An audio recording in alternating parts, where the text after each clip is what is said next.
Hello all, welcome to LTX classes. మనకి daily the Hindu analysis అనేది cover చేస్తుంది ఎవరు అనేది మీకు కూడా తెలియాలి కాబట్టి. So this is what know your faculty. Daily మనకి ద హిందూ అనాలిసిస్ అనేది నేనే డీల్ చేస్తున్నాను, శాంతి మేడం. అండ్ నేను bachelor of arts and masters in arts and UPSC mains అనేది ఒకసారి ఇవ్వడం అనేది జరిగింది. అండ్ టీచింగ్ ఎక్స్పీరియన్స్ అనేది 6+ years అనేది ఉంది. అండ్ అలానే నేను మన ఎల్టీఎక్స్ క్లాసెస్లోని current affairs, Indian society, social justice, sociology optional ఇవన్నీ కూడా నేను కవర్ చేస్తూ ఉంటాను అనమాట. And you know very well that daily the Hindu analysis అనేది మీరు ఫాలో అవుతుంటే మీకు ఆల్రెడీ అర్థమవుతుంది. సో ఈ విధంగా కరెంట్ అఫైర్స్ అనేవి నేను డీల్ చేస్తాను ఏంటి అనేది. Okay, so yes, welcome to LTX classes. And ఈరోజు డేట్ 5th April 2024. అండ్ ఈరోజు ద హిందూ అనాలిసిస్ అనేది కవర్ చేయబోతుంది Shanti ma'am. So yes, actually నాకు నిన్న కుదరకపోవడం వలన నేను ద హిందూ అనాలిసిస్ వీడియో నేను చేయలేకపోయాను. సో నిన్న 2 ఇంపార్టెంట్ ఆర్టికల్స్ అనేవి తీసుకొని ఈరోజు both 4th and 5th cover చేస్తూ ఈరోజు ఆర్టికల్స్ అనేవి మీకు ఎక్స్ప్లెయిన్ చేస్తున్నాను. ఓకేనా? So in that way you remember that నేను 4th April వదిలేస్తాను అని కాదు, 4th and 5th అనేది ఈరోజు కవర్ చేస్తున్నాను. ఓకేనా? సో ఎస్, ఫస్ట్ ఆర్టికల్ మనకి ఏంటి అంటే turning the spot light on the urban power. So actually ఇదేంటి అంటే మనకి యూపీఎస్సీ పర్స్పెక్టివ్లోని ఒకటి ఏంటి అంటే రిపోర్ట్స్, ఇండెక్సెస్ ఎవరైనా ఇచ్చినా సరే డెఫినెట్లీ అవి మనం సెపరేట్గా ఉంచుకోవడం అనేది ఇంపార్టెంట్. అలానే స్టాటిస్టిక్స్ అనేవి కూడాను, ఎస్పెషల్లీ ఇది GS 2లోని డెవలప్మెంటల్ పర్స్పెక్టివ్స్లో ఇంపార్టెంట్. అండ్ అలానే GS 3లో ఎకానమీ పర్స్పెక్టివ్లో కూడా ఇంపార్టెంట్ అనమాట. So now we shall see what is this article is talking about. So very recently, ఎందుకంటే we have even talked about that, మన 3rd April నాడు we have discussed India employment report అనేది release చేశారు. And India తాలూకా situation ఏ విధంగా ఉండింది అనేది 3rd April ఆల్రెడీ మనం డీల్ చేసాం. సో ఎవరైనా చూడకపోతే ఒకసారి 3rd April ఆ ఆర్టికల్ ఒకసారి రిఫర్ చేయడానికి ట్రై చేయండి. సో అయితే దీన్ని రిలీజ్ చేసింది ఎవరు? Institute for human development and international labour organisation. అయితే ఏంటి క్వశ్చన్ చేస్తుంది అనమాట, ఇండియాలోని whatever is implementing trickle down effect అనేది benefits to the working class in the backdrop of 5.4% average real shows economic growth from 2015 to 2023. So actually working age పాపులేషన్లోని hardly 5.4% average group వాళ్ళకి మాత్రమే ఈ trickle down effect ఏదైతే ఉందో అది help అవుతుంది అనేది. So in that perspective madam, what is this trickle down effect? So remember this, what is this trickle down effect అంటే ఏంటి? So actually this is government అనుకోండి, దిస్ ఈజ్ ప్రైవేట్ ఇండస్ట్రీస్ అనుకోండి, and these are people అనుకోండి. Okay, so government ఏంటి అంటే పీపుల్కి డైరెక్ట్గా benefits ఇవ్వకుండా ఏం చేస్తుంది? సో ఫర్ ఎగ్జాంపుల్ లైక్ నేను నీకు రేషన్ ప్రొవైడ్ చేస్తాను ఫ్రీగా, లేదా ఫ్రీ బస్ సర్వీసెస్ ప్రొవైడ్ చేస్తాను అని అలా కాకుండా గవర్నమెంట్ ఎఫర్ట్ ఆల్ చేసింది అనుకోండి ప్రైవేట్ ఇండస్ట్రీస్ వాళ్ళకి ఏమంటుంది, నీకు ఫ్రీ ఎలక్ట్రిసిటీ అనేది ప్రొవైడ్ చేస్తాను, లేదు అంటే నీకు సబ్సిడీస్ అనేవి ఇంట్రెస్ట్లో ఇస్తాను అని చెప్పేసి ప్రైవేట్ ఇండస్ట్రీస్కి బెనిఫిట్ చేస్తుంది అనుకోండి. ఆటోమేటిక్గా ఒకటి ఉండాల్సిన ప్లేస్లో 2 ఉంటుంది, 2 ఉండాల్సిన ప్లేస్లో 3, 4 ఉంటాయి. ఆటోమేటిక్గా ఇండస్ట్రీస్ పెరుగుతున్నాయి అనుకోండి, ప్రజలు దీనివల్ల బెనిఫిట్ అనేది పొందుతారు. మేడం, ప్రజలు ఎలా బెనిఫిట్ అవుతారు? సో ఇక్కడ ఇండస్ట్రీస్ పెరుగుతున్నాయంటే కన్స్ట్రక్షన్ పెరుగుతుందా? కన్స్ట్రక్షన్ పెరగడంతో పాటు ఇండస్ట్రీస్లో పనిచేయడానికి ఎంప్లాయ్మెంట్ అనేది పెరుగుతుంది కదా. సో ఆబ్వియస్లీ వాళ్ళకి ఎంప్లాయ్మెంట్ ఆపర్చునిటీస్ అనేవి ఇంక్రీజ్ అవుతాయి. అలా గవర్నమెంట్ ఒక్కసారి బెనిఫిట్ ఇచ్చే బదులా ప్రతి నెలకి వాళ్ళకి బెనిఫిట్ వచ్చే విధంగా ఎంప్లాయ్మెంట్ ఆపర్చునిటీస్ ప్రొవైడ్ చేసింది అనుకోండి, అలా డైరెక్ట్గా కాకుండా ఇండైరెక్ట్గా బెనిఫిట్ అనేది ప్రొవైడ్ చేయించడమే దాన్ని ట్రికల్ డౌన్ ఎఫెక్ట్ అని చెప్పేసి అంటారు, ఆర్ ట్రికల్ డౌన్ అప్రోచ్ అని చెప్పేసి అంటారు. అది గవర్నమెంట్ ఏదైతే ఫాలో అవుతుందో that is hardly benefiting only 5.4% working age people అని చెప్పేసి చెప్తుంది అనమాట. and it also shows a divergent trend between rural and urban areas. In fact అలానే కాకుండాను రూరల్లో ఒకలాగా ఎఫెక్ట్ అనేది చూపిస్తుంది, అర్బన్లో కూడా వేరేలాగా ఎఫెక్ట్ అనేది చూపిస్తుంది అని చెప్పేసి. ఏంటి అంటే హయ్యర్ అన్ఎంప్లాయ్మెంట్ వచ్చేసరికి ఏంటి అంటే అర్బన్ ఏరియాస్లో ఉండింది at 4.8% in 2000 over the 1.5% in rural areas. ఎందుకంటే ఈ ట్రికల్ డౌన్ ఎఫెక్ట్ అనేది రూరల్ ఏరియాస్లో బాగా ఎఫెక్ట్ చూపిస్తుంది, 1.8% వరకు అన్ఎంప్లాయ్మెంట్ రేట్ని రెడ్యూస్ చేసింది. కానీ అర్బన్ ఏరియాస్లో మాత్రం 4.8% ఉండిందనమాట. హవెవర్ యావరేజ్ మంత్లీ ఎర్నింగ్స్ కూడాను 76% for self employed, 44% for regular employed and 22% for casual labour in urban areas. So ఈ ఎఫెక్ట్ అనేది కూడా ఇన్ఫ్యాక్ట్ ఈ లేబర్ పెరగడంతో పాటు అంటే అంత పెరగలేదు, ఇన్ఫ్యాక్ట్ వాళ్ళ ఎర్నింగ్స్ అనేవి కూడా పెరగలేదు. ఎందుకంటే దాని బదుల ఈ సెల్ఫ్ ఎంప్లాయ్మెంట్ చేసుకునే వాళ్ళు, రెగ్యులర్ ఎంప్లాయ్మెంట్ చేసుకునే వాళ్ళకి ఇన్ఫ్యాక్ట్ ఎక్కువగా ఎఫెక్ట్ అనేది చూపించింది అనమాట. Okay, so this co existence అంటే ఈ రెండు ఒకేసారి ఉండడం, హయ్యర్ అన్ఎంప్లాయ్మెంట్ కానీ వేజెస్ రిక్వైర్మెంట్ కానీ ఈ ఫర్దర్ ఇన్వెస్టిగేషన్ ఏంటి అంటే తెలుస్తుంది అసలు ఈ అర్బన్ పూర్కి గల కారణాలు అనేవి ఏంటి, వీటి ఇంప్లికేషన్స్ ఏంటి అనేది. సో ఈ ఆర్టికల్లో ఏంటి అంటే ఈ ఎంప్లాయ్మెంట్కి వేజెస్కి తాలూకా డైనమిక్స్ అనేవి deep urban poverty such as slums అవి పెరగడంలో కానీ juxtaposes these with the findings of this employment report అనమాట. సో ఈ అర్బన్ ఏరియాస్లో ఉన్న పోవర్టీ కానీ వాటి తాలూకా ఇంప్లికేషన్స్ కానీ కారణాలు కానీ అండ్ అవి ఒకవేళ డీప్లో అండర్స్టాండ్ చేసుకుంటే అప్పుడు మనకి ఇండియా ఎంప్లాయ్మెంట్ రిపోర్ట్ అనేది కూడా మనకు అర్థమవుతుంది. Okay, so the higher income in urban areas and A better life have prompted rural urban migration in the past. ఇంతకుముందు ఏంటి జనరల్లీ రూరల్ ఏరియాస్లోని అగ్రికల్చర్ మీద డిపెండెంట్ అండ్ ఆ అగ్రికల్చర్ ఏరియాస్ కూడా ఏంటి అంటే ఇన్ఫ్యాక్ట్ చాలా వరకు కూడా డ్రాట్ రెసిస్టెంట్ అయిపోవడము అండ్ తర్వాత మాన్సూన్ కరెక్ట్గా రావడం వల్ల వాళ్ళు చాలా వరకు కూడా నెగటివ్గా ఎఫెక్ట్ అయిపోయి అర్బన్ ఏరియాస్లోని ఉన్న బెటర్ ఆపర్చునిటీస్కి చూసి రూరల్ నుండి అర్బన్ ఏరియాస్కి మైగ్రేట్ అయిపోతూ ఉన్నారు. అండ్ ఇండియా ఎంప్లాయ్మెంట్ రిపోర్ట్ 2024లో కూడా although overall migration has increased, the migration of males has declined by 1.2%. So overall migration అనేది ఇంక్రీజ్ అయినా కానీ ఎస్పెషల్లీ మేల్స్లో చూసుకుంటే, ఎందుకంటే ఫీమేల్స్ మైగ్రేట్ అవుతున్నారు అంటే దానికి చాలా కారణాలు ఉంటాయి, ఎడ్యుకేషన్ రిలేటెడ్ అవనియొచ్చు, లేకపోతే పెళ్ళిళ్ళు చేసుకొని అలా చాలా కారణాలు అయ్యి ఉండొచ్చు. మేల్ చూసేసరికి ఇన్ఫ్యాక్ట్ రెడ్యూస్ అయిపోయింది and further marginally in 2021. Okay, this implies that migration for economic mobility is losing it's Shein. So దీని అర్థం ఏంటి, ఎకనామిక్ ఆపర్చునిటీస్ కోసం మైగ్రేషన్ ఏదైతే ఉందో అది ఇయర్ ఆన్ ఇయర్ రెడ్యూస్ అయిపోతుంది and rural poor households migrate to slums instead of formal settlements. Formal settles కంటే స్లమ్స్కి మూవ్ అయిపోతున్నారు ఈ రూరల్ పూర్ కూడాను. Hence an analysis of income and employment trends of slum dwellers would reveal the prospects of economic mobility and decent work for the poor in urban India. So this shows that actually ఏంటి అంటే ఈ income analysis కానీ employment analysis కానీ ఇదంతా slum డ్వెల్లింగ్తో ఒకవేళ మనం compare చేస్తే in fact deep report అనేది మనకు అర్థమవుతుంది అనమాట. అయితే దీంట్లోని మనకేంటి అంటే ఆథర్ ఎవరైతే ఈ ఆర్టికల్ రాశారో కోల్కతాలోని కొన్ని సర్వే అనేది కొన్ని ఫైండింగ్స్ అనేవి అతను చేయడం జరిగింది. Okay, this writer and a team conducted survey in 37 slums. ఎందుకంటే ఇండియాలోని హైయెస్ట్ స్లమ్స్ మనకు వచ్చేసరికి ఏంటి ముంబైలోని, ఢిల్లీలోని, కోల్కతాలోని ఎక్కువ ఉంటుంది. దాంట్లోని ఒక 37 స్లమ్ డ్వెల్లింగ్ ఏరియాస్ని ఈ రైటర్ ఇంకా వాళ్ళ టీమ్ సర్వే చేయడం అనేది జరిగింది in 2012 and the slums were again surveyed in 2022-2023. Exactly 10 years తర్వాత మళ్ళీ దీన్ని సర్వే చేస్తున్నారనమాట. However, we could track only 29 slums as the other slums had either been redeveloped or evicted. అయితే 2012లోని 37 స్లమ్స్ ఉండేవి. అదే 2022కి వచ్చారు 10 yearsకి వచ్చేసరికి 29 స్లమ్స్ అయిపోయాయి.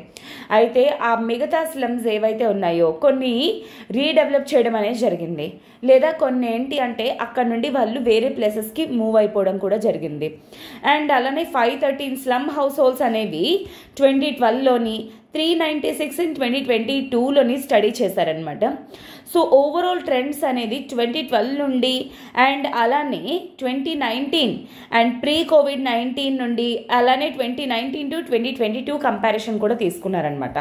ఎందుకంటే ఇన్ఫ్యాక్ట్ COVID-19 పాండమిక్ కూడా ఎఫెక్ట్ అనేది ఏ విధంగా ఉంది అనేది స్టడీ చేయడానికి కూడా చేయడం అనేది జరిగింది. మేజర్ ఆక్యుపేషన్స్ వచ్చేసరికి స్లమ్స్ కోల్కతాలోని ఆల్మోస్ట్ లాస్ట్ డికేడ్ నుండి అలానే ఉండిందనమాట. With a fourth of the working population taking on unskilled labour. ఆ 2012లోని వాళ్ళు ఏ పనులు అయితే చేశారో ఇన్ఫ్యాక్ట్ 2022 వరకు కూడా అదే పనులు వాళ్ళు కంటిన్యూ చేస్తున్నారనమాట. And it is the most stable and significant occupation. నిజం చెప్పాలంటే అదే significant occupation. Madam unskilled work అంటే ఏంటి? For example like construction working కానీ లేకపోతే అలాగా దేనికైతే ఎక్స్పీరియన్స్ కానీ ఎడ్యుకేషన్ కానీ అవసరం ఉండదో అలాంటి వాటిని అన్స్కిల్డ్ లేబర్ అంటారు. The IER 2024 finds that a fourth of workers in India were engaged in unskilled work during this period, and other major occupations వచ్చేసరికి ఏంటి అంటే skilled or semi skilled labour work. Almost 1/4 వచ్చేసరికి అలానే ఉంది. మిగతా వాటికి వచ్చేసరికి ఏంటి అంటే ఈదర్ సెమీ స్కిల్డ్ కానీ లేదంటే స్కిల్డ్ వర్క్ కానీ అండ్ అలానే ఒక ప్రైవేట్ ఆర్గనైజేషన్స్లో వర్క్ చేయడం కానీ లేదా చిన్న చిన్న బిజినెసెస్ పెట్టుకోవడం కానీ చిన్న షాపుల్లాగా కిరాణా కొట్టులా పెట్టుకోవడం కానీ. Unlike unskilled labour the share of employment in skilled and semi skilled labour was reduced and private organisations కూడా రెడ్యూస్ అయిపోయాయి అనమాట. అన్స్కిల్డ్ వచ్చేసరికి ఆల్మోస్ట్ కాన్స్టెంట్గా ఉండింది. వేరాస్ ఈ సెమీ స్కిల్డ్ ప్రైవేట్ ఆర్గనైజేషన్స్లో వర్క్ చేయడం అలాంటివన్నీ కూడాను చాలా వరకు కూడా రెడ్యూస్ అయిపోయింది అనమాట. On the other hand employment has increased by 9% in petty businesses or small shops. Whereas petty అంటే చిన్న చిన్న కిరాణా కొట్లు కానీ చిన్న చిన్న షాప్లు ఎవరైతే ఉన్నారో వాళ్ళ నెంబర్ మాత్రం ఇంక్రీజ్ అయిపోయింది అనమాట. Surprisingly the share of other self employed also decline by 3%. అలా కాకుండా మిగతా సెల్ఫ్ ఎంప్లాయిడ్ కూడా రెడ్యూస్ అయిపోయింది. Only petty businesses and shops మాత్రమే పెరిగాయి అనమాట. Among occupations that were less popular earlier but which gain momentum in the last 10 years are truck driving and cleaning. Truck డ్రైవింగ్లు, క్లీనింగ్లు, కన్స్ట్రక్షన్, వాటి రిలేటెడ్ వర్క్ ఇవన్నీ కూడా to a certain extent increase అయింది. And the people employed in constructed and related work minuscule in 2012. ఆ 2012లోని construction related works అవి చాలా చాలా తక్కువ ఉండేవి. కానీ ఇయర్ ఆన్ ఇయర్ అవన్నీ కూడాను చాలా వరకు కూడా అటెన్షన్ పే చేయడం అనేది జరిగింది. అవి ఇంక్రీజ్ అయిపోయాయి. మేబీ ఎకానమీ అనేది ఇంక్రీజ్ అవ్వడం కూడా అదొక కారణం కూడా అయ్యి ఉండొచ్చు. ఇప్పుడు ఇన్కమ్ ట్రెండ్స్ అనే చూద్దాం. యావరేజ్గా 2012లోని వాళ్ళు 4,900 ఎర్న్ చేసేవాళ్ళు monthly. It is decreased by 5% at constant prices అనమాట. 2019కి వచ్చేసరికి 2012 ప్రైసెస్తో చూసుకుంటే ఇన్ఫ్యాక్ట్ 5% రెడ్యూస్ అయిపోయింది అనమాట. And income was the highest for government employees in the slums in both periods. అప్పట్లో కానీ ఇప్పట్లో కానీ గవర్నమెంట్ జాబ్స్ ఎవరైతే చేస్తున్నారో వాళ్ళకి మాత్రమే ఇన్ఫ్యాక్ట్ ఇన్కమ్ అనేది పెరిగింది. కాన్స్టెంట్ ప్రైసెస్లో చూసుకుంటే their monthly income decreased by 5% in 2019. On the other hand the monthly income of domestic servants అంటే ఇంట్లో పనులు చేసేవాళ్ళు అండ్ అన్స్కిల్డ్ వర్కర్స్ ఆల్మోస్ట్ లోవెస్ట్గానే ఉందన్నమాట. The highest decline in real income is observed for construction and related work. Almost construction and related వర్క్లోని చాలా వరకు కూడా ఇన్కమ్ రెడ్యూస్ అయిపోయింది. Followed by petty business or small shops and government service in 2019 compare to 2012లో compare చేసుకుంటే. అంటే actually ఏదో నామకే వాస్తే అంటే income increase అయింది.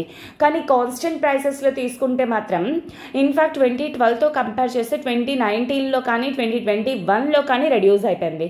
ఎందుకంటే ప్రీ కోవిడ్ పోస్ట్ కోవిడ్ కూడా చేయడం అనేది జరిగిందనమాట. ఈ decline in income and the rise in an engagement with petty businesses or small shops and construction or related work indicates a need for gainful employment options.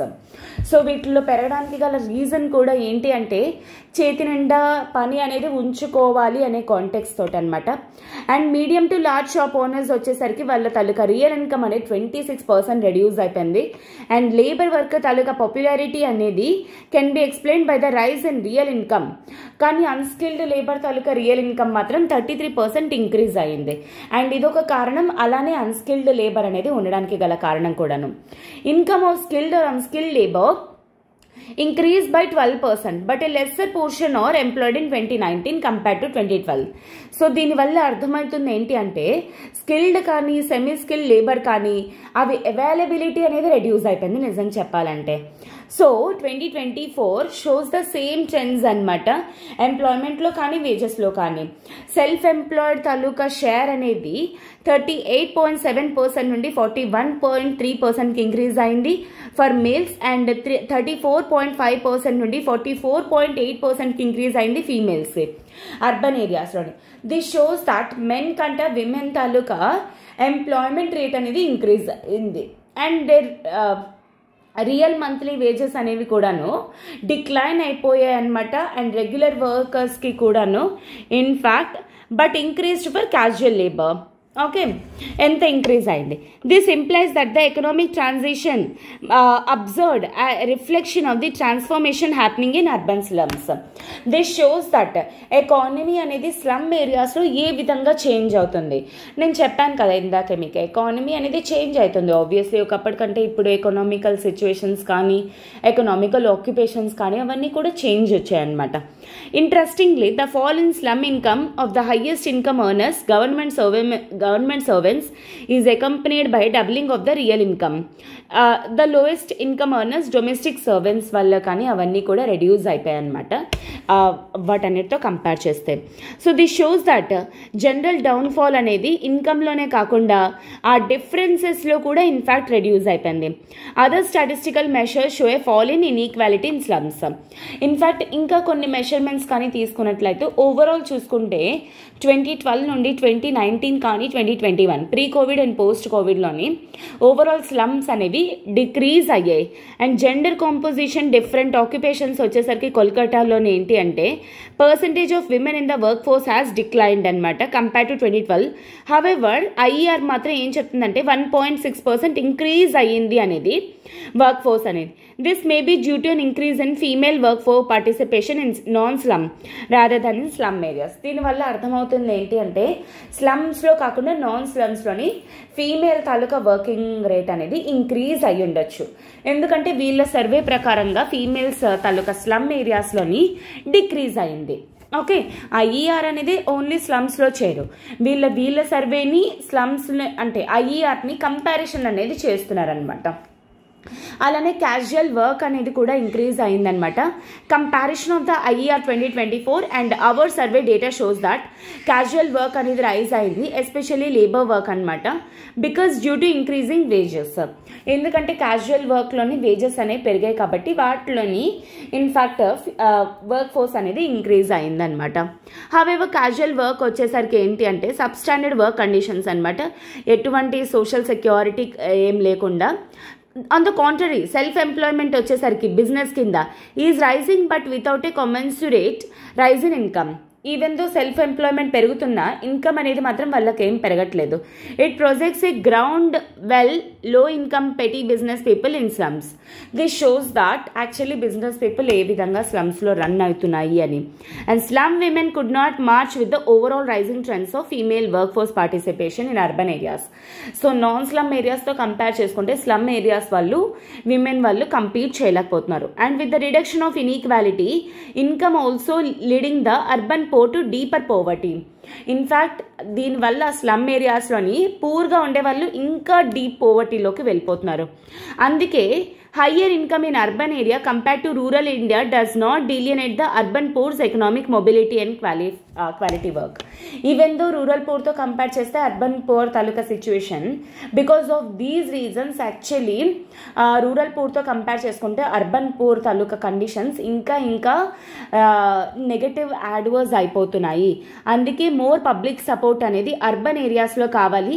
For example cheap ఫుడ్కి కానీ, gainful ఎంప్లాయ్మెంట్కి కానీ.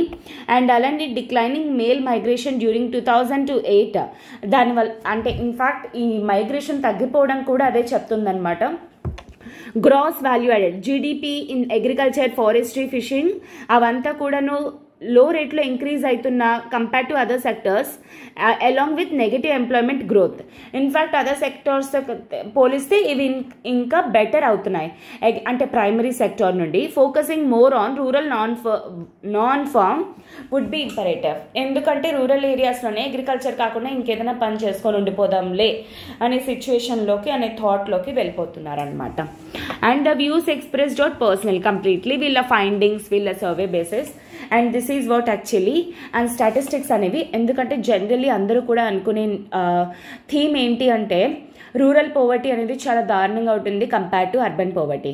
కానీ వీళ్ళు ఏంటి అంటే ఒక slum ఏరియాలని కోల్కతాలోని తీసుకొని ఏ విధంగా రూరల్ పోవర్టీతో కంపేర్ చేస్తే అర్బన్ పోవర్టీ అనేది ఎంత దారుణంగా ఉంటుంది అండ్ గవర్నమెంట్ ఏం చెయ్యాలి అనే విషయాన్ని ఆథర్ క్లియర్లీ మెన్షన్ చేయడం అనేది జరిగిందనమాట. Okay, I hope this is very much clear for you. And with this I will move to the next article. But before that ఒక చిన్న అనౌన్స్మెంట్. ఇప్పుడు మన ఎల్టీఎక్స్ క్లాసెస్ వాళ్ళు ఉగాది సెలబ్రేషన్స్లోని UPSC infinity online and offline courses అనేవి provide చేస్తున్నారు. అండ్ usually ఇది 1 lakh rupees వర్త్ కోర్స్ అనమాట. ఇప్పుడు మనకి 80,000 rupeesకే ప్రొవైడ్ చేయడం అనేది జరుగుతుంది. ఈ ఆఫర్ వ్యాలిడిటీ అనేది 15th April వరకు మాత్రమే. And this comes with life time validity. And దీని రిలేటెడ్ మీకు ఏమైనా ఎంక్వైరీస్ కానీ ఉన్నట్లయితే యూ కెన్ కాల్ 7893899553. ఈ నెంబర్ కాల్ చేసి మీ డౌట్స్ అనేవి క్లియర్ చేసుకొని త్వరగా జాయిన్ అయ్యే ప్రయత్నం అనేది చేయండి. అండ్ అలానే మన ఎల్టీఎక్స్ క్లాసెస్ వాళ్ళు Ugadi celebrations UPSC infinity online మీద కూడా ప్రొవైడ్ చేస్తున్నారనమాట. ఆన్లైన్ వచ్చేసరికి యూజువల్లీ 60,000 rupees వర్త్ కోర్స్, కానీ ఇప్పుడు 50,000 rupeesకే ప్రొవైడ్ చేస్తున్నారు. ఈ ఆఫర్ మీకు 15th April వరకు మాత్రమే. బట్ కోర్స్ మాత్రం లైఫ్ టైమ్ వ్యాలిడిటీ. దీని రిలేటెడ్ ఏమైనా ఎంక్వైరీస్ కానీ ఉన్నట్లయితే యూ కెన్ కాల్ 7893899553. ఈ నెంబర్ కాల్ చేసి మీ డౌట్స్ అనేవి క్లియర్ చేసుకొని త్వరగా జాయిన్ అయ్యే ప్రయత్నం అనేది చేయండి. ఓకేనా? So yes, with this we shall move to the next article. ఇది కూడా నిన్నటి ఢిల్లీ ఎడిషన్లోనే చూస్ చేసుకున్నాను. Okay, so living wills implementation lags in India. So first of all you must know what is a living will. Living will అంటే అర్థం ఏంటి? బ్రతికున్నప్పుడే తన కోరిక ఏంటి అనేది చెప్పడాన్ని లివింగ్ విల్ అని చెప్పేసి అంటాం. టేక్ ఫర్ ఎగ్జాంపుల్ ఒక XYZ ఆర్ ABC అనే పర్సన్ని తీసుకుందాం. ఆ ABC పర్సన్కి అర్థమవుతుంది ఏంటి, ఇక్కడ నుండి నా మెమరీ కెపాసిటీ అనేది రెడ్యూస్ అయిపోతుంది, నేను ఇంకా ఎంతకాలం బ్రతికి ఉండనేమో, నేను కొంతకాలమే బ్రతికుంటాను, నా హెల్త్ డిటీరియోరేట్ అయిపోతుంది, నా హెల్త్ కండిషన్స్ అనేవి పాడైపోతుంది అని చెప్పేసి వాళ్ళు ఏంటి అంటే ఇంకా డాక్టర్ దగ్గర కన్ఫర్మేషన్ తెచ్చుకొని అంటే ఇంకా తన హెల్త్ బాగాలేదు ఎట్సెట్రా అని చెప్పేసి తను ఏంటి అంటే తన లివింగ్ విల్ రాస్తాడు.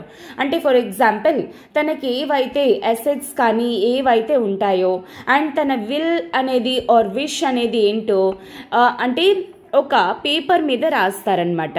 ఆ పేపర్ మీద రాసి అటెస్ట్ అనేది చేస్తారు ఒక లాయర్ దగ్గర. అలాంటి వాటిల్ని లివింగ్ విల్స్ అని చెప్పేసి అంటారు. మనం జనరల్లీ సినిమాల్లో చూస్తూ ఉంటాం కదా.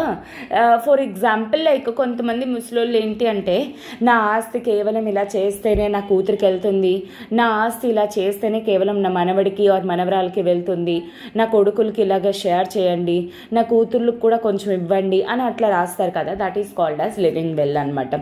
అంటే బ్రతికున్నప్పుడే తన కోరికని చెప్పడం అనమాట. ఎందుకంటే తను ఎప్పుడు చనిపోతాడో ఏం జరుగుతుందో తనకు తెలియదు కాబట్టి, ఇఫ్ అట్ ఆల్ తను ఏమైనా మర్చిపోతాడు అనే కాంటెక్స్ట్ ఉన్నా సరే ఇలాంటివి అనేవి చేస్తారనమాట. అయితే what happened in early March this year 30 people in Thrissur in Kerala executed living wills.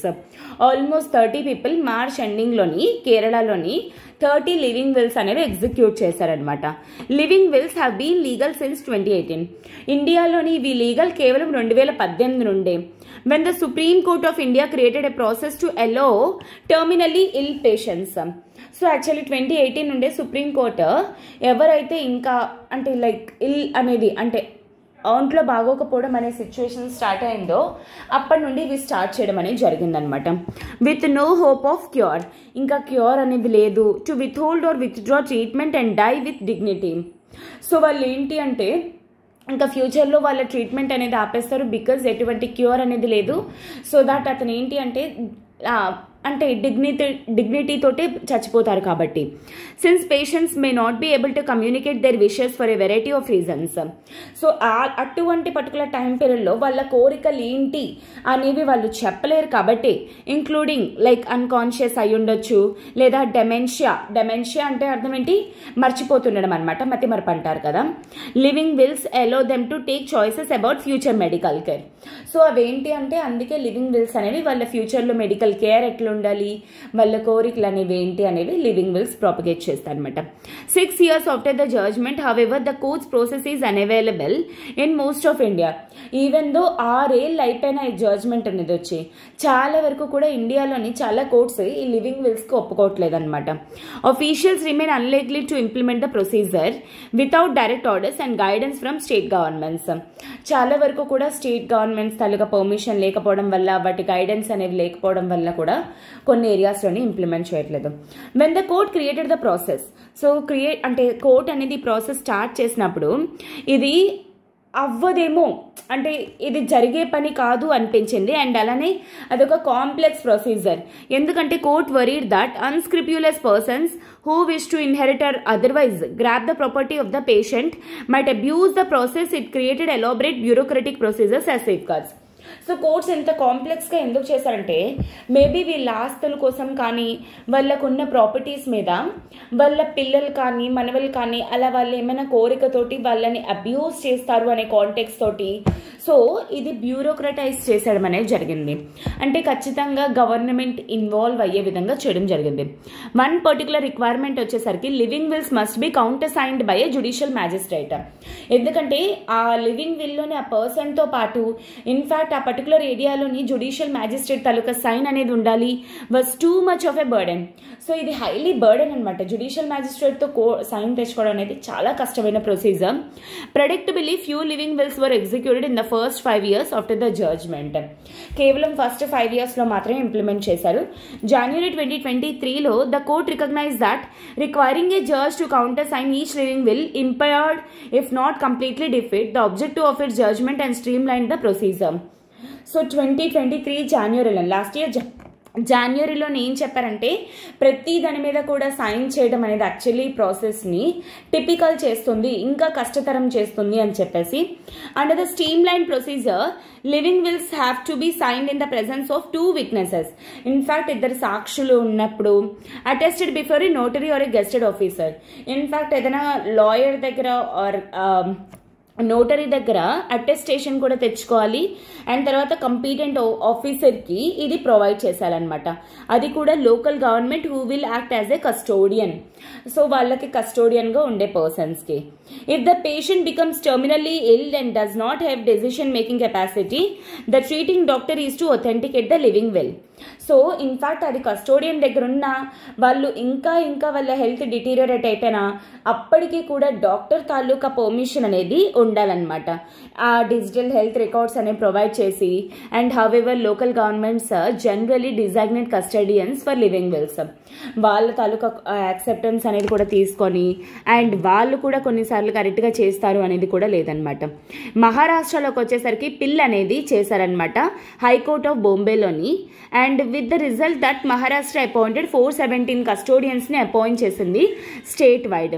And as for digital health records national health authority వచ్చేసరికి ఒక ప్రోటోకాల్ని స్టార్ట్ చేసిందనమాట.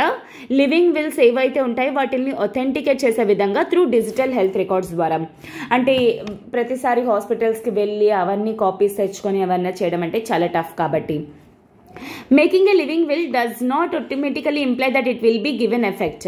వెంటనే ఇవ్వాలని కాదు, గైడ్ లైన్స్ అనేవి డెసిషన్స్ అనేవి విత్ హోల్డ్ ఆర్ విత్డ్రా చేసేటప్పుడు మాత్రమే దట్టు ప్రైమరీ మెడికల్ బోర్డ్ అనేది సర్టిఫై చేసిన తర్వాతే అండ్ దాన్ని సెకండరీ మెడికల్ బోర్డ్ అనేది కన్ఫర్మ్ చేసిన తర్వాత and secondary board also have a doctor nominated by the chief medical officer.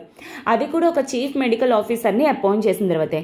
Practically this means that hospitals can not have secondary medical boards unless the chief medical officer has nominated a doctor in the hospital where you are a patient. So obviously కొన్నిసార్లు ఏ person అయితే living will చేస్తుంటారో అక్కడ secondary board అనేది ఉండకపోయి ఉండొచ్చు, nominated doctor ఉండకపోయి ఉండొచ్చు, అవి ఒథెంటికేషన్ కూడా జరిగి ఉండకపోవచ్చు. సో దానివల్ల terminally ill patients even those who have made living wills may not be able to take critical decisions about medical care. So already కొంతమంది లివింగ్ విల్స్ అనేవి చేసినా సరే స్టిల్ ఇలాంటివన్నీ లేకపోవడం వల్ల వాళ్ళ మెడికల్ కేర్ గురించి వాళ్ళు ఏ డెసిషన్ అనేది తీసుకోలేకపోతున్నారు అనమాట. And it is not difficult to imagine why this happened because officials వచ్చేసరికి discomfited like many of us by the subjects of death, mortality and end of life care. ఎందుకంటే ఇలాంటి death అనేది ఆ తర్వాత సిచ్యువేషన్స్ అనేవి అవి ఆలోచించడానికి కానీ వాటి ప్రొసీజర్స్కి కానీ అవి ఆలోచించడానికి కూడా ఇట్ టేక్స్ సమ్ టైమ్ అనమాట. The whole subject is strange and unfamiliar because guidelines are sometimes అంబిగ్వస్గా ఉన్నాయి and stakes are also high. 2 విట్నెస్లు ఉండాలి, నోటరీ ఉండాలి, గవర్నమెంట్ ఆఫీసర్ ఉండాలి, అంటే అవి ఎంత complex procedures. For example supreme court requires the primary medical board if the patient does not have a living will to obtain the return consent of the next of కిన్ for withdrawing or withholding treatment. So Supreme Court ఏం చెప్పిందంటే if at all like person decision తీసుకునే కెపాసిటీలో లేకపోతే తన next కిన్ ఆ decision అనేది తీసుకునే విధంగా, అంటే ఏదైతే ట్రీట్మెంట్ ఉంటుందో అది కంటిన్యూ చేయాలా విత్హోల్డ్ చేయాలా అన్నట్టు. And but Indian law does not have a clear definition for next of kin. కానీ ఆ నెక్స్ట్ ఆఫ్ కిన్ అంటే ఎవరు? వాళ్ళ పెదనాన్న అనుకోవాలా, వాళ్ళ చిన్నాన్న అనుకోవాలా, కొడుకు అనుకోవాలా, కూతురు అనుకోవాలా, what is that even? When family members disagree about the best course of action the law does not provide a clear answer about whose decision finally governs. ఎందుకంటే ఫ్యామిలీలో అందరూ ఒకే డెసిషన్ తీసుకుంటే పర్లేదు, కానీ కూతురు ఒకలా తీసుకుంది, కొడుకు ఒకలా తీసుకున్నాడు, వాళ్ళ పెళ్ళం ఒకలా తీసుకుంది అంటే ఇంకా ఏ డెసిషన్ అనేది ఇంప్లిమెంట్ చేస్తారు? They are bound to argue in the absence of a clear legal commandment. అందుకే officials will not be eager to issue orders at their own risk for the implementation of a Supreme Court judgment on such a sensitive subject. అందుకే చాలా వరకు medical boards అనేవి కూడా ఇలాంటి sensitive issues మీద ఏ decisions అనేవి తీసుకోలేరు. ఈవెన్ దో సుప్రీం కోర్ట్ అనేది జడ్జ్మెంట్ ఇచ్చినా సరే they will want a direct order from their superiors and a detail process created by the state government. అందుకే వాళ్ళు సుపీరియర్స్ నుండి డెసిషన్స్ అనేవి తీసుకొని అండ్ అలానే కోర్ట్ ఆర్డర్స్ కానీ స్టేట్ గవర్నమెంట్ ఏ విధంగా చేసిందో చెప్తుందో అలాంటి ప్రొసీజర్ని in the presence of superior ఆఫీసర్స్లోనే చేస్తూ ఉంటారు. ఎందుకంటే ఈ డెత్, మోర్టాలిటీ అనే కాన్సెప్ట్స్ అనేవి చాలా చాలా క్రిటికల్ ఉంటాయి అండ్ ఏ చిన్న తప్పు జరిగినా సరే చాలా ప్రాబ్లమ్స్ అనేవి క్రియేట్ అవుతాయని కాబట్టి. And similarly, state governments kuda reluctant to wade in this area as complex and requires attention from legal and medical experts. In the same way, state vallu kuda, state government kudanu chala reluctant ante cheyadaniki ishtam ledannamata. Last year, Haryana issued directions to civil surgeons across the state to follow the judgment, but did not offer essential guidance or protocols. ఏ విధంగా చేయాలి? Haryana supreme court judgement ని implement చేయండి అని medical officers అందరికీ చెప్పింది, కానీ అది ఏ విధంగా చేయాలి, దానికి ప్రోటోకాల్ కానీ ప్రొసీజర్ కానీ ఏది ప్రొవైడ్ చేయలేదు. A more thorough approach is being followed in Odisha. But ఒడిషాలో మాత్రం థరో అప్రోచ్ అనేది ఫాలో అవుతున్నారు, where the state government has formed a committee of experts. So ఒడిషాలో మాత్రం ఒక టీమ్ని, ఎక్స్పర్ట్ టీమ్ని రెడీ చేసి వాళ్ళ జడ్జ్మెంట్ని ఇంప్లిమెంట్ చేసే విధంగా అనమాట. And hopefully will follow suit. The central government can bridge the gap in expertise by developing and publishing model orders and protocols state గవర్నమెంట్స్కి. సో స్టేట్ గవర్నమెంట్స్ ఇలాంటివి ఇంప్లిమెంట్ చేయలేకపోతున్నారు, కానీ సెంట్రల్ గవర్నమెంట్ దీని మీద ఒక రఫ్ డ్రాఫ్ట్ అనేది ఇవ్వడం వల్ల స్టేట్ గవర్నమెంట్స్ మేబీ వాటిని ఇంప్లిమెంట్ చేసే స్కోప్ అనేది ఉంటుందన్నమాట. ఈవెన్ దో 6 years తర్వాత కూడా సుప్రీం కోర్ట్ డిక్లరేషన్ తర్వాత Indians have right to die with dignity, our governments have fail to take basic steps to implement it. Even though supreme court అనేది as like right to life with dignity అనేది ఏ విధంగా ఉందో die with dignity అనేది కూడా 2008లో చెప్పినా సరే still state governments కానీ సెంట్రల్ గవర్నమెంట్స్ కానీ మెడికల్ ఆఫీసర్స్ కానీ మెడికల్ బోర్డ్స్ కానీ వీళ్ళెవ్వరూ కూడా దానికి కావాల్సిన మెషర్స్ అనేవి తీసుకోవట్లేదు. ఎందుకంటే ప్రతి ఒక్కరికి కూడా ఎస్పెషల్లీ అంటే హెల్దీగా ఉన్న వాళ్ళు కాదు, అన్హెల్దీగా నాన్ హెల్దీగా ఎవరైతే ఉంటున్నారో వాళ్ళకి డిగ్నిఫైడ్గా చనిపోయే రైట్ అనేది ఉంటుందన్నమాట. Until the implement the judgement doctors will remain worried about the consequences. Obviously doctors అనే వాళ్ళకి భయం ఉంటుంది ఏం జరుగుతుందో అనేది అనమాట. To quote a survey in 2023 of intensive care doctors, there is a general belief that end of life decisions are fraught with legal implications, and this becomes a major barrier to take these decisions in the ICU. So actually ఇవి చాలా complications అనేవి create చేసినాయి కాబట్టి ఈ intensive care యూనిట్లో వాళ్ళు ఏ decision తీసుకోవాలి అనేది కూడా వాళ్ళు దే వర్ నాట్ ష్యూర్. చాలా వరకు కూడా సర్వేలో తెలిసింది. Only effective guidance and persistence action every level of గవర్నమెంట్లో జరిగితేనే డాక్టర్స్ కరెక్ట్గా కాన్ఫిడెంట్గా వాళ్ళు ఏదైనా సరే పేషెంట్ తాలూకా బెస్ట్ ఇంట్రెస్ట్లో డెసిషన్స్ తీసుకోగలరు. అదర్వైజ్ లేకపోతే మాత్రం ఏం జరుగుతుంది, డెఫినెట్లీ వాళ్ళు భయపడి డెసిషన్స్ అనేవి తీసుకుంటారు. అండ్ వాళ్ళు కొన్నిసార్లు డెసిషన్స్ కూడా తీసుకోలేరు. దానివల్ల పేషెంట్స్ అనవసరంగా వాళ్ళ తాలూకా డిగ్నిటీ అనేది పోతుంది. అండ్ తర్వాత కొన్నిసార్లు చాలా లీగల్ ఇంప్లికేషన్స్ అనేవి కూడా క్రియేట్ అయ్యే స్కోప్ అనేది ఉండిందనమాట. ఓకేనా? So this is about this article and I hope that మీకు లివింగ్ విల్ అంటే ఏంటి, అది ఎస్పెషల్లీ హెల్త్ పరంగా ఏ విధంగా బెనిఫిట్ అవుతుంది అండ్ రైట్ టు డై అనేది ఏంటి అనేది మీకు అర్థమైంది అనేది. So with this I will move to the next article. ఇది ఈరోజు ఆర్టికల్ అనమాట. ఈరోజు ఢిల్లీ ఎడిషన్లో ఫస్ట్ పేజ్ నుండి నేను చూస్ చేసుకోవడం అనేది జరిగింది. Government to record parents religion to register births. So actually మనకి ఇండియాలో ఏంటి అంటే registration of births and deaths అంటే యాక్ట్ అనేది ఉండిందనమాట. అది 2023లో అమెండ్ చేశారు.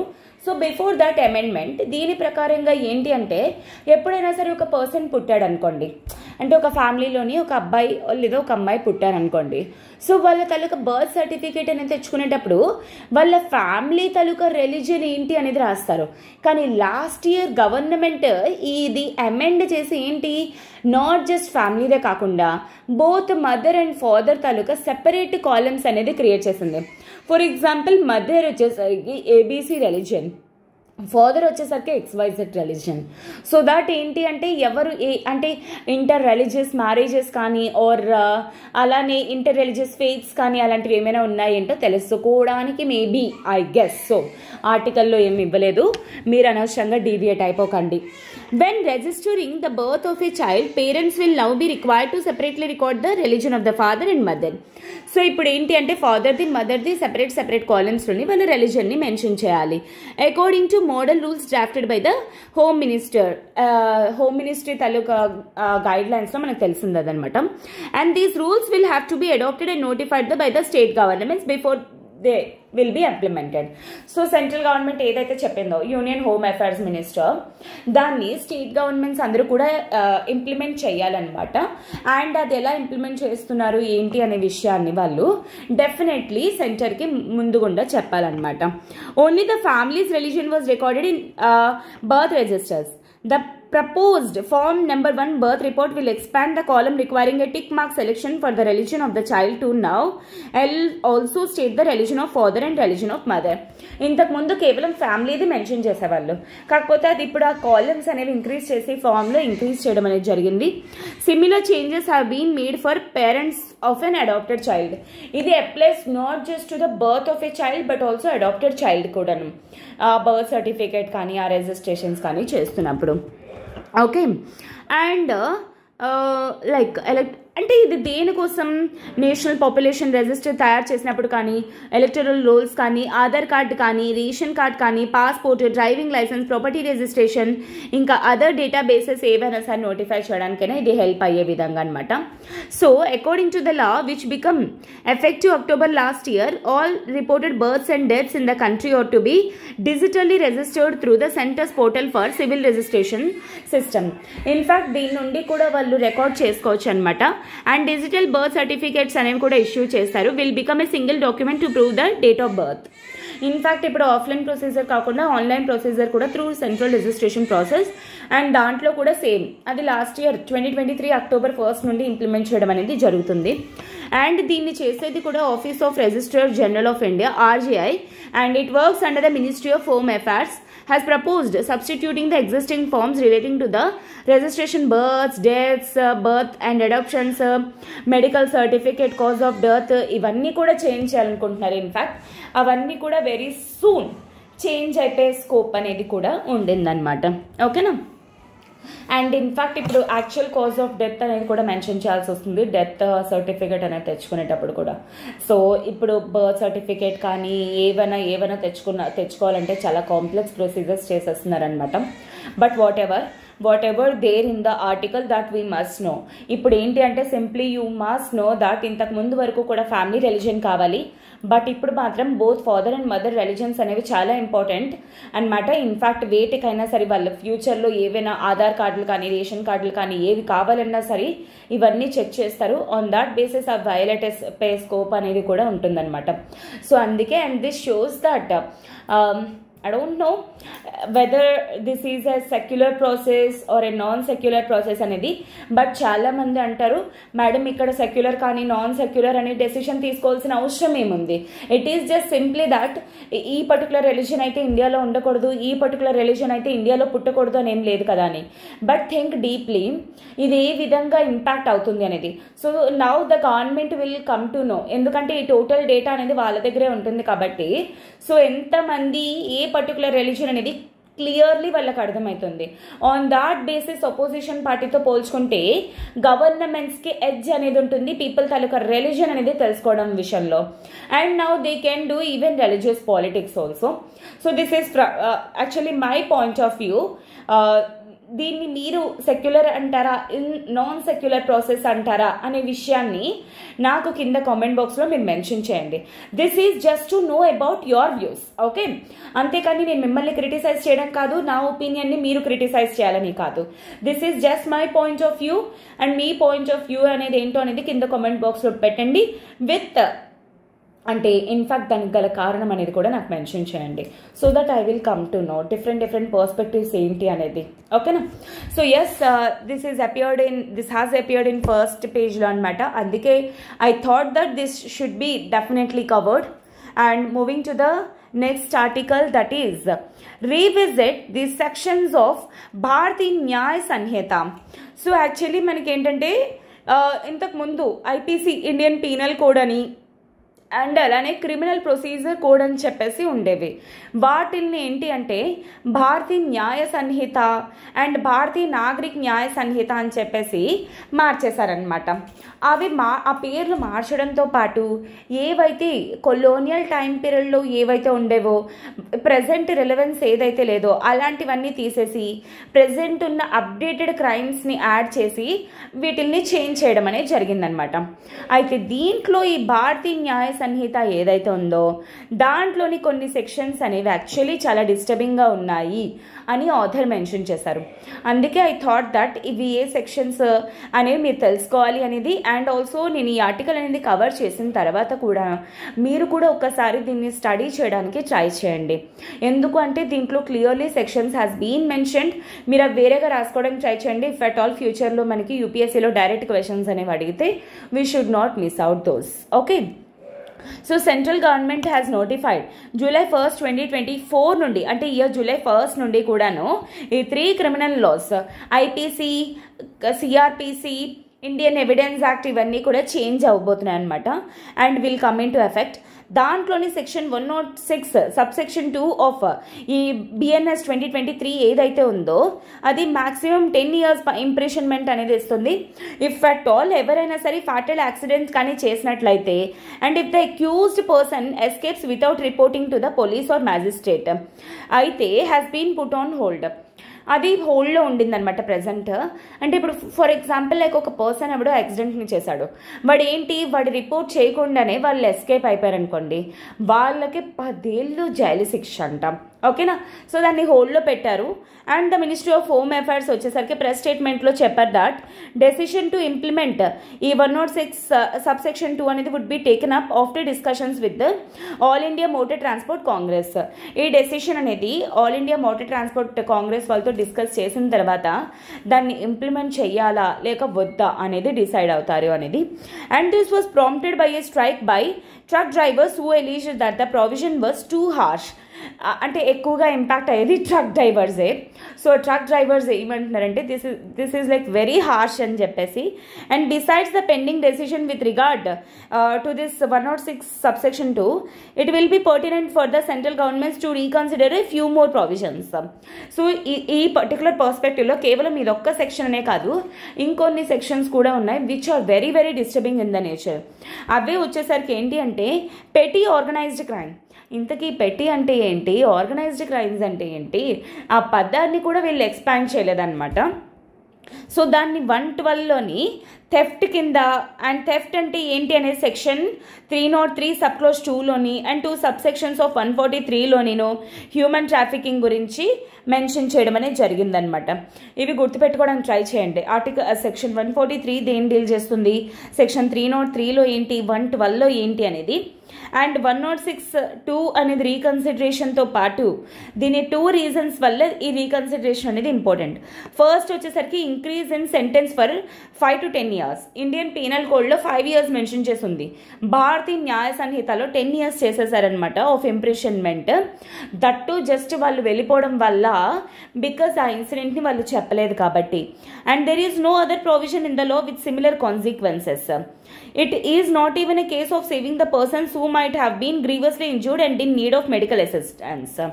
అదికే అంటే ఏంటి అంటే వాళ్ళు ఏం మెన్షన్ చేస్తున్నారంటే రిపోర్ట్ చేయలేదు కాబట్టి. అంతేకాని ఎవరికైతే యాక్సిడెంట్ చేశారో ఆ పర్సన్ ఏ సిచ్యువేషన్లో ఉన్నాడు, వాడు ఇంజురీ అయ్యాడా, ఈవెన్ డెత్ పొజిషన్లో ఉన్నాడా ఏంటని దాని గురించి కాదు, వాడు చెప్పలేనందుకు గాను 10 years. What is this even mean? And this clause applies to accidents that caused the death of any person. In fact, death kuda same thing anamata. And the only benefit seems to be that the appropriate motor accident claim could be sought if the vehicle details are known.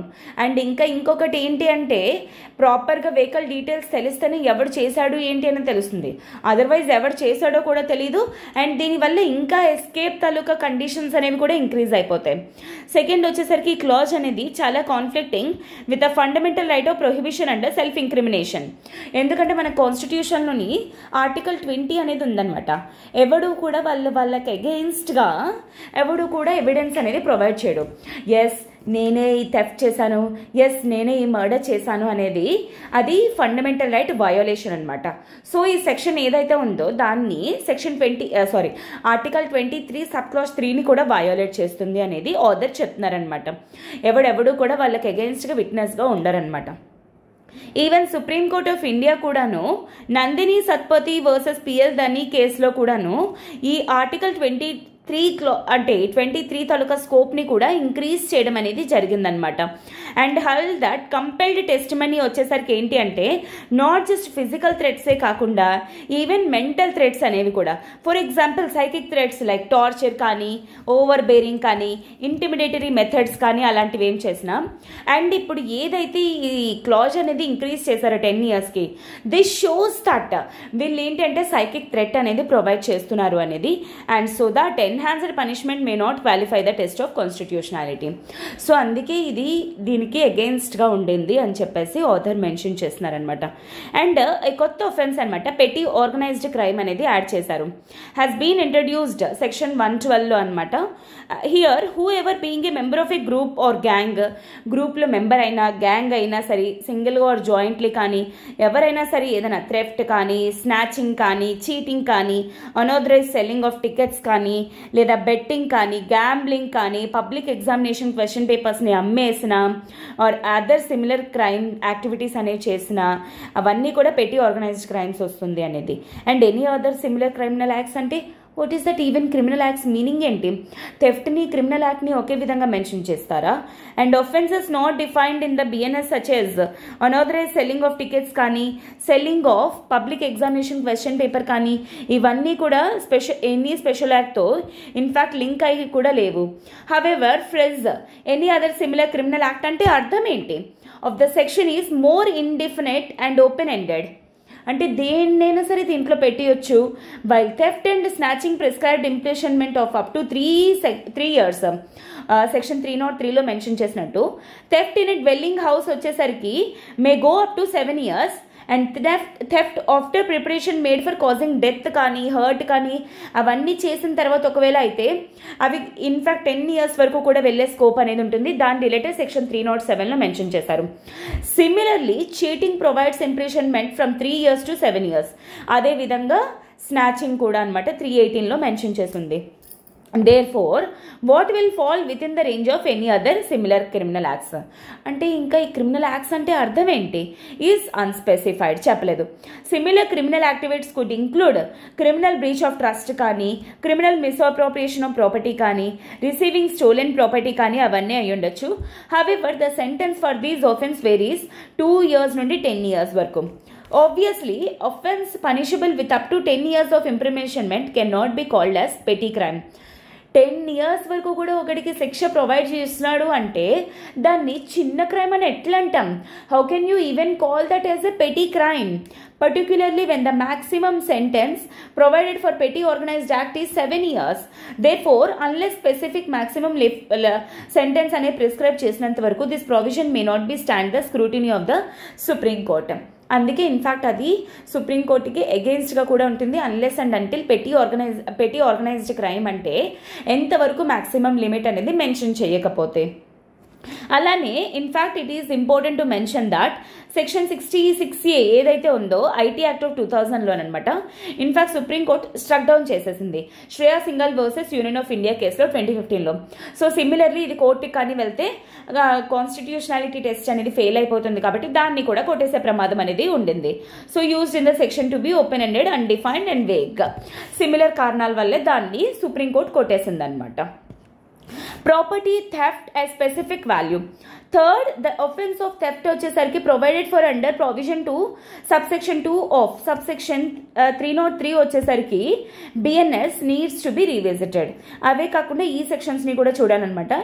ఎందుకు అంటే because they says that provided that in cases of theft where the value of the stolen property కానీ ఒకవేళ 5,000 rupees కంటే తక్కువ అయితే and a person is convicted for the first time అయితే if at all వాడు first time చేసినా shall on the return of the value of property or restoration of the stolen property if at all వాడు restore చేసేసి ఇచ్చేసినా సరే is punished with community service. కేవలం వాడికి community service అనే punishment ఉంటుంది తప్ప వాడికి ఇంకే పనే ఉండదు అనమాట.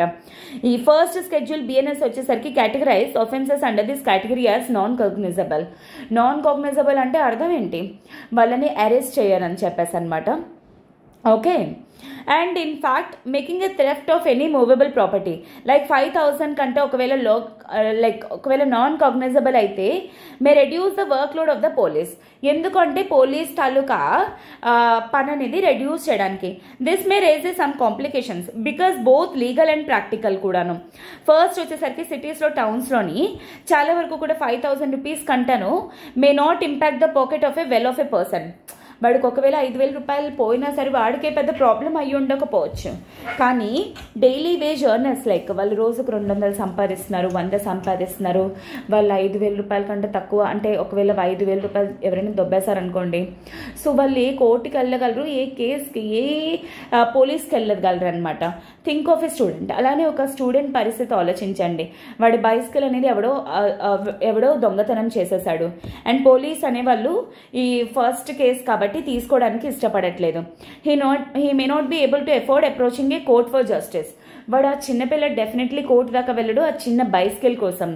సో టోటలీ వాళ్ళకి ఇన్జస్టిస్ జరిగిందనే ఫీల్ అనేది వస్తుంది.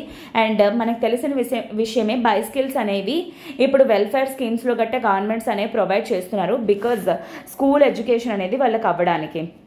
అండ్ దీని ద్వారా అర్థమవుతుంది ఏంటంటే ఇఫ్ అట్ ఆల్ అలాంటివి ఏమైనా జరిగితే వాళ్ళ ఎడ్యుకేషన్ లెవెల్స్ అనేవి కూడాను డ్రాస్టిక్గా ఇంపాక్ట్ అయిపోయే నెగటివ్ స్కోప్ అనేది కూడా ఉంటుంది. అండ్ అలానే if at all property offences కానీ whatever value are not registered కానీ ఒకవేళ అవ్వకపోతే property offenders will be out of the police radar for surveillance unless they are found to be involved in some other cognizable offence. In fact ఒకవేళ property కానీ register అవ్వలేదు అనుకోండి, so వేరొక cognisable ఒఫెన్స్లో వాళ్ళని police వాళ్ళు ఇన్వెస్టిగేట్ చేయగలరు తప్ప ఆ పర్టికులర్ కేసులో మాత్రం ఇన్వెస్టిగేట్ చేయలేరనమాట. Legal issues may also arise with regard to the return of such property if recovered with some other stolen looted property.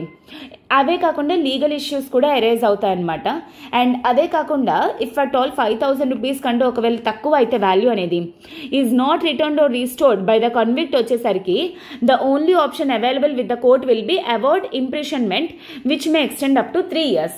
ఒకవేళ వాళ్ళు రిటర్న్ ఇవ్వలేదు అనుకోండి, రిటర్న్ ఇచ్చేస్తే కమ్యూనిటీ సర్వీస్, రిటర్న్ ఇవ్వకపోతే వాళ్ళకి 3 ఏళ్ల వరకు జైలు శిక్ష as provided for other cases of theft other higher value లాగే in the first paragraph section 303 చెప్పినట్టు అనమాట. The interplay between the two parts of the subsection is intricate. So ఈ రెండిటి అంటే ఒకవేళ ఇచ్చేస్తే ఒకవేళ ఇవ్వకపోతే అనేది చాలా క్లమ్జీగా కూడా ఉంది అని చెప్పేసి ఆథర్ మెన్షన్ చేస్తున్నారనమాట. While this obfuscation may be removed by tweaking the definition and adding alternate punishment for such cases. So ఆ కన్ఫ్యూషన్ని కానీ ఆ క్లమ్జీనెస్ని తీయాలి అంటే ఇంకేదైనా పనిష్మెంట్ని ప్రొవైడ్ చేయడం అనేది important. For which the value of stolen property is not returned or stolen property is not restored, making theft of property of any value of cognizable offense, will resolve other stated issues of legal and practical implications as well. So దాని ద్వారా లీగల్గా కానీ practical issues ఏమైనా వస్తే వాటి వల్ల వాటిని avoid చేయొచ్చు, కానీ లేకపోతే ఆ లీగల్ ఇష్యూస్ అనేవి వస్తాయి అని చెప్పేసి. And no discretion to judiciary. Section 303 ఏం చెప్తుందంటే ఇండియన్ పీనల్ కోడ్ వచ్చేసరికి punishment for murder by life convict దాని గురించి అంటే మర్డర్ గురించి అనమాట was struck down as being void and unconstitutional అని చెప్పేశారనమాట by supreme court Mithu versus state of Punjab కేసులోని. One of the grounds of unconstitutional was it gave no discretion to the judiciary and hence the law was not just fair and reasonable. Because లాకి అంటే కోర్టుకి ఏ decision తీసుకోవాలి అనే capacity ఇవ్వట్లేదు కాబట్టి అందుకే దాన్ని unconstitutional కింద చెప్పేశారు కోర్ట్ అనమాట. Within the meaning of Article 21 of the Constitution. Article 21 talking about right to life. Section 303 of IPC has been restored in the form of Section 104 anamata BNS loni by removing the defect for which it was held unconstitutional. ఇంతకు ముందు ఏదైతే unconstitutional కొట్టి పారేశారో దాన్ని కొంచెం modifications చేసేసి 104 లోని constitutional కింద పెట్టేశారనమాట. Section 104 వచ్చేసరికి now provides for either death punishment కానీ ఇంప్రిషన్మెంట్ ఫర్ లైఫ్ కానీ which shall mean the remainder of that person's natural life. వాడి న్యాచురల్ లైఫ్కి రిమైనింగ్ లైఫ్ని లైఫ్ ఇంప్రెషన్మెంట్ అంటారు అనేది చెప్పారనమాట. ఓకేనా. అండ్ అలానే హవెవర్ సబ్సెక్షన్ 6 and 7 వచ్చేసరికి ఏంటి అంటే 143 in fact BNS which punish trafficking child on more than one occasion and trafficking of a person by public servant or a police officer respectively provide only for life imprisonment. ఒకవేళ trafficking కానీ అలాంటివి ఏమైనా చేసినా by public servant కానీ police officer కానీ వాళ్ళకి life ఇంప్రెషన్మెంట్ threat ఉంటుందన్నమాట. అంటే వాళ్ళ లైఫ్లో ఇంకెంతకాలం బ్రతుకుంటారో వాళ్ళు ఇంకా ప్రిషన్లోనే బ్రతుకుండాలి. Under both provisions also seem to suffer from the same illegality as they do not provide any discretion to the judiciary. Same ఎందుకంటే ఎంత ఇవ్వాలి ఏం చెయ్యాలి అని జ్యుడిషియరీకి డిస్క్రిషన్ ఇవ్వకుండానే వాళ్ళే బిఎన్ఎస్లో మెన్షన్ చేస్తారు. ఇలా చేస్తే లైఫ్ ఇంప్రెషన్మెంట్, ఇలా చేస్తే 7 years, ఇలా చేస్తే 10 years అని చెప్పేసి. సో దాని విధంగా ఏం అర్థమవుతుంది ఇక్కడ కోర్టుకి వాళ్ళు ఎటువంటి అంటే రెస్పెక్ట్ కానీ ఏ విధంగా ప్రొవైడ్ చేయట్లేదు. బికాజ్ వాళ్ళే డెసిషన్స్ తీసేసుకుంటున్నారు. యాక్చువల్లీ ఇంటర్ప్రిటేషన్ ఆఫ్ లాని ఇంటర్ప్రిట్ చేసే కెపాసిటీ డివిజన్ ఆఫ్ లా ప్రకారంగా ఎవరికి ఉంటుంది? జ్యుడిషియరీకి ఉంటుంది. కానీ బిఎన్ఎస్ ఇవన్నీ కూడా వయలేట్ చేస్తుంది భారతీయ న్యాయ సంహిత అనేది. So in view of these points so subsection 2 of section 106 కానీ సెక్షన్ 112 కానీ సెక్షన్ 303లో సబ్ క్లాస్ 2 కానీ అండ్ సబ్సెక్షన్ 6 and 7 కానీ సెక్షన్ 143లోని ఇవన్నీ కూడాను చాలా లీగల్ ఇష్యూస్ అనేవి ఉన్నాయి. అవి మేబీ అన్కాన్స్టిట్యూషనల్ అయ్యి ఉండొచ్చు, ప్రాక్టికల్ కాన్సిక్వెన్సెస్ లేకపోయి ఉండొచ్చు. ఇవన్నీ కూడా ఇంకొకసారి అంటే బిఫోర్ ఇంప్లిమెంటేషన్లోకి రాకముందు ఆపరేషన్లోకి రాకముందు ఆథర్ ఏమంటున్నారు అంటే ఇవన్నీ కూడాను గవర్నమెంట్ చూసుకొని ఇంప్లిమెంట్ చేయడం అనేది బెటర్ అని చెప్పేసి ఆథర్ మెన్షన్ చేస్తున్నారనమాట. ఓకేనా. So this is what about this article. I hope this is very much clear for you, and these all are the important articles for today. And before closing the session oka chinna announcement enti ante mana LTX classes vallu ippudu ugadi celebrations loni UPSC prelims pack anedi 10 courses meeda provide chestunaru anamata. Adi history, geography, economy, polity, SNT, environment, CSAT, current affairs prelims test series, NCERT foundation.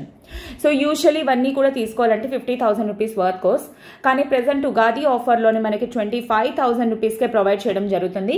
ఈ offer అనేది 15th April వరకు మాత్రమే. And this comes with life time validity opportunity అనమాట. And దీని related ఏమైనా మీకు issues కానీ ఉన్నట్లయితే యూ కెన్ కాల్ 7893899553. ఈ నెంబర్ కాల్ చేసి మీ డౌట్స్ అనేవి క్లియర్ చేసుకొని త్వరగా జాయిన్ అయ్యే ప్రయత్నం అనేది చేయండి. అండ్ ఈ రోజు మీకు ఏంటి అంటే క్వశ్చన్ అనేది ఫ్రేమ్ చేయట్లేదు, బికాస్ నేను ఏదైతే రిజిస్ట్రేషన్, బర్త్, డెత్ గురించి ఏదైతే మీ ఒపీనియన్ ఆర్ ఏదైతే పెట్టమనో దాని గురించి కింద కామెంట్ బాక్స్లో మెన్షన్ చేయండి.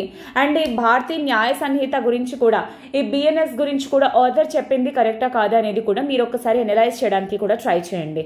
సో దట్ అందుకే నేను క్వశ్చన్ అనేది ఈ రోజుకి అవాయిడ్ చేస్తున్నాను. Okay, so with this we shall end up this session here for today. I hope this is very much clear for you, and we shall discuss some more beautiful articles tomorrow. Till then, have a good day students. All the very best for your preparation and take care.